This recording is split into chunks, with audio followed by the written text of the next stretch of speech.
Hello അസ്സലാമലൈക്കും welcome to YouTube ചാനലിൽ നമ്മൾ കാണിക്കാൻ പോകുന്നത് നമ്മൾ ഫ്രഷ് കുരുമുളക് നമ്മുടെ വീട്ടിൽ പൊടിക്കാനുള്ള ഒരു റെസിപ്പിയാണ് കേട്ടോ.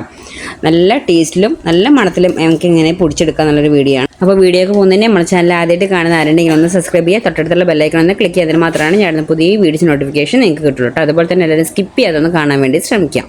നമുക്ക് എങ്ങനെ ഉണ്ടാക്കാൻ നോക്കാം. അപ്പോൾ അതിനായിട്ട് ആദ്യം പാൻ വെച്ചിട്ടുണ്ട്. പാൻ ചൂടായതിന് ശേഷം കുരുമുളക് ഇട്ട് കൊടുക്കാം. നമുക്ക് എത്ര പൊടി എത്ര ആവശ്യമുണ്ടോ അതിനനുസരിച്ച് വേണ്ട ഇട്ട് കൊടുക്കാൻ. ഞാൻ അപ്പോൾ ഒരു 2 കൈപ്പിടി ഫുള്ള് നിറച്ചിട്ട് കൊടുത്തിട്ടുണ്ട്.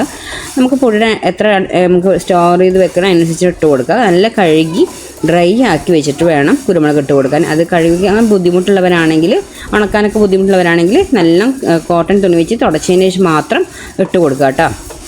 എനിക്കിവിടെ കഴുകി ഉണക്കാനൊക്കെ ബുദ്ധിമുട്ടാണ്, നമുക്ക് ബാൽക്കണി മാത്രമേ ഉള്ളൂ. അപ്പോൾ അതാണെങ്കിലും പെട്ടെന്ന് പൊടി ഇങ്ങനെ പുറത്തുനിന്ന് അങ്ങനെയുള്ള റോട്ടിൽ നിന്നുള്ള പൊടികളൊക്കെ പെട്ടെന്ന് ബാൽക്കണിക്ക് വരുന്നു. അപ്പോൾ അതുകൊണ്ട് ഞാൻ കോട്ടൺ തുണിയിൽ വെച്ച് തുടച്ചിട്ടാണ് എടുത്തത് കേട്ടോ. നമുക്ക് മുറ്റത്തൊക്കെ ഉണക്കി അങ്ങനെയുള്ള സൗകര്യങ്ങളൊക്കെ ഉണ്ടെങ്കിൽ നല്ല ഉണക്കി ഡ്രൈ ആക്കിയിട്ട് മാത്രം, വെള്ളത്തിൻ്റെ ഒരു തരി പോലും നമ്മൾ ഈ പൊടിച്ച് വെക്കുന്ന പൊടിയിലാവാൻ പാടില്ല.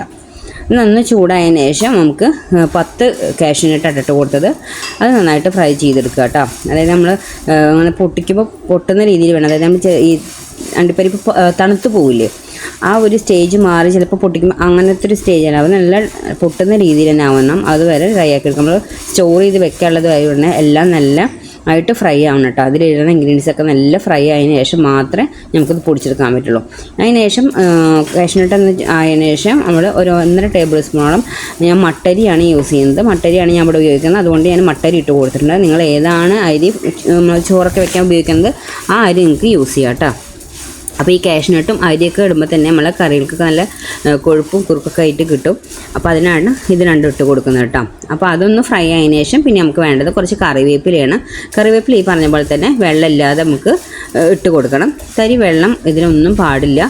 വേണമെങ്കിൽ നിങ്ങൾക്ക് ജസ്റ്റ് ഫ്രൈ പാൻ ചൂടാക്കിയിട്ട് അതിൽ ഒന്ന് ചൂടാക്കിയിട്ട് വേണമെങ്കിൽ ഇല ഇട്ട് കൊടുക്കുക. അല്ലെങ്കിൽ കഴുകി ഡ്രൈ ആയതിനു ശേഷം ഒന്ന് ഇതേപോലെ കോട്ടൺ തുണി വെച്ചിട്ട് അങ്ങനെയും ഇട്ട് കൊടുക്കുക കേട്ടോ.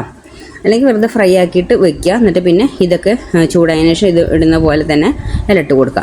ഈ ഇല പരിവം പറഞ്ഞാൽ ഇതുപോലെ നമ്മൾ പൊട്ടിച്ച് നോക്കുമ്പോൾ പൊടിയണം. അതാണ് കറിവേപ്പിലയുടെ സ്റ്റേജ് വേണ്ടത്. അത് വരെ നമ്മൾ ഫ്രൈ ആക്കി കൊടുക്കണം. കറിവേപ്പില പറഞ്ഞാൽ നമുക്ക് കൊളസ്ട്രോളിനാണെങ്കിലും അതുപോലെ തന്നെ ഹെയറിനും ഗ്രോത്തിനൊക്കെ നന്നായിട്ട് ഹെൽപ്പ് ചെയ്യുന്നതാണ് കേട്ടോ ഈ കറിവേപ്പില. ഇതാകുമ്പോൾ നമ്മൾ ഫുഡിൻ്റെ കൂടെ നമ്മൾ കഴിച്ചു പോവും. മറ്റേത് കറിയിലാണോ ഇപ്പോൾ മെഴുക്ക് പറ്റി എന്തൊക്കെ നമ്മളതെടുത്ത് വീസിലിടുക, കഴിക്കില്ല. ഇങ്ങനെ പൊടിയാകുമ്പോൾ നമ്മളത് കഴിക്കും കറിവേപ്പില. അപ്പോൾ നല്ലതാണ്. പിന്നെ അതുപോലെ തന്നെ ഈ മുളക് പൊടിനാട്ടിയും എത്രയും നല്ലതാണ് കേട്ടോ കുരുമുളക് കറിയിൽ ആഡ് ചെയ്യുന്നത്. മുളക് കുറച്ച് കുറയ്ക്കുകയാണ് നല്ലത്. മുളക് പൊടി കുരുമുളകാണ് ഏറ്റവും ബെറ്റർ കറിയിലൊക്കെ കൂടുതൽ ചേർക്കുന്നത്. ഇതൊക്കെ ചൂടായി ഓഫ് ചെയ്തിട്ടുണ്ട്. ഓഫ് ചെയ്ത് തണുത്തതിന് ശേഷം മാത്രം ഒരു ജാറിലേക്ക് ഇട്ട് കൊടുക്കുക കേട്ടോ. എല്ലാം ഫ്രൈ ആയതിനു ശേഷം ഓഫ് ചെയ്യുക. ഓഫ് ചെയ്ത് എല്ലാം ചൂടാറിയതിനു ശേഷം മാത്രം ജാറിലേക്ക് ഇട്ടിട്ട് ഇതുപോലെ ഇട്ട് കൊടുക്കുക. എന്നിട്ട് നമുക്കിത് എല്ലാം ഇട്ട് കൊടുത്തതിന് ശേഷം അടച്ചു വെച്ചിട്ട് നല്ല ഫൈൻ പൗഡർ പോലെ അടിച്ചെടുക്കണം. കുരുമുളക് പൊടി എങ്ങനെയാണോ അതേപോലെ തരിയില്ലാതെ തന്നെ നന്നായിട്ട് പൊടിച്ചെടുക്കുക. അപ്പോൾ ഞാൻ ഇതെല്ലാം ഇട്ട് കൊടുത്തിട്ടുണ്ട്. ഇനി പൊടിച്ചിട്ട് കൊണ്ടുവരാം കേട്ടോ. അപ്പോൾ ഞാനിവിടെ പൊടിച്ച് കൊടുത്തിട്ടുണ്ട് കേട്ടോ. നല്ല ഇത് നമ്മൾ പൊടിച്ച് കൊടുന്നാൽ തന്നെ നല്ലൊരു സ്മെല്ലാണ് ഉണ്ടാവുക. ആ കറിവേപ്പിലയുടെ ഒക്കെ ഒരു ഫ്രൈ ആക്കിൻ്റെ മണം ഉണ്ടാവില്ല. നല്ല മണമാണ്.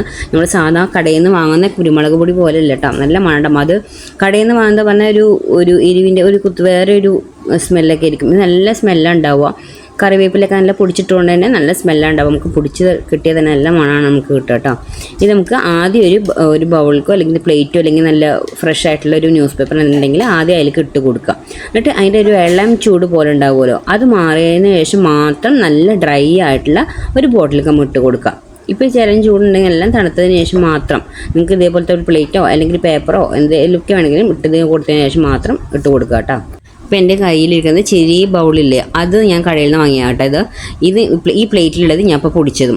രണ്ട് നല്ല കളർ മാറ്റമുണ്ട്, സ്മെല്ലും ആണെങ്കിൽ നല്ല മാറ്റം കേട്ടോ. അതൊരു എരിവിൻ്റെ ഒരു മണമാണ്. പക്ഷേ ഇത് നല്ല സ്പൈസി ആയിട്ട് നല്ല മണമാണ് കേട്ടോ ഈ നമ്മൾ വീട്ടിൽ പൊടിച്ചെടുത്തത്. ആ കറിവേപ്പിലൊക്കെ ഇട്ടുകൊണ്ട് തന്നെ ഇനി ഞാൻ ഇപ്പോൾ ഒരു ബോട്ടിലേക്ക് മാറ്റി കൊടുക്കുക. അതുകൊണ്ട് ഡ്രൈ ആയിട്ട് വെള്ളമില്ലാത്ത ബോട്ടിൽ തന്നെ മാറ്റി കൊടുക്കുക കേട്ടോ. അപ്പോൾ ഇത് എത്ര ദിവസം എത്ര മാസങ്ങൾ വേണമെങ്കിലും ഇതുപോലെ ഫ്രഷായിട്ട് വെള്ളമൊന്നും ഇല്ലാതെ ഒഴിവടിയും തുടയ്ക്കാതെ എടുത്താൽ തന്നെ ഫ്രഷായിട്ട് ഈ പെപ്പർ പൗഡർ ഇരിക്കും കേട്ടോ. അപ്പോൾ നമുക്ക് വീട്ടിൽ നല്ല ടേസ്റ്റി ആയിട്ടുള്ള കറികൾ ഉണ്ടാക്കാം. നല്ലൊരു മണമാണ് ഈ പെപ്പർ പൗഡറിൻ്റെ. അപ്പോൾ എല്ലാവരും ഇതുപോലെ വീട്ടിലുണ്ടാക്കുന്ന ഒരു മസാലകളാണെങ്കിൽ പ്രത്യേക ടേസ്റ്റാണ് കറികൾക്കൊക്കെ.